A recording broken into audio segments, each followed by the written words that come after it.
आजचा दिवस खरं म्हणजे विद्यार्थ्यांच्या नवीन शैक्षणिक सत्राची सुरुवात असलेला हा दिवस. आजच्या दिवशी विद्यार्थ्यांचं शाळेत सगळ्यांनी उत्साहात आनंदात स्वागत करायचं, जेणेकरून विद्यार्थी हे पुढचे वर्षभर शैक्षणिक वर्षामध्ये शाळेत येण्यासाठी शिक्षण घेण्यासाठी अतिशय उत्साही आणि आनंदी असले पाहिजे. परंतु माननीय शिक्षण मंत्री दादाजी भुसे यांचा दौरा आहे म्हणून दादाजी भुसे यांनी विद्यार्थ्यांचं स्वागत करण्याच्या ऐवजी मंत्र्यांच्या स्वागतासाठी आता विद्यार्थ्यांना बुलढाणा जिल्ह्यात राबवून घेतलं जात आहे.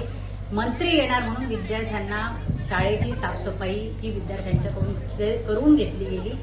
खरं म्हणजे आता एकीकडे सुरुवातीला या राज्याचे मंत्री येणार, शिक्षण मंत्री येणार म्हणून विद्यार्थ्यांकडूनच शाळेची साफसफाई करण्यात आली आणि त्याच्यानंतर थोड्या वेळाने मंत्री आल्यावर मंत्री याच विद्यार्थ्यांच्या हातामध्ये फुलं आणि कदाचित बिस्किटाचा पुडा ठेवून त्यांचं शाळेत स्वागत करतील. ही नौटंकी मला असं वाटतं की या सरकारने थांबवली पाहिजे.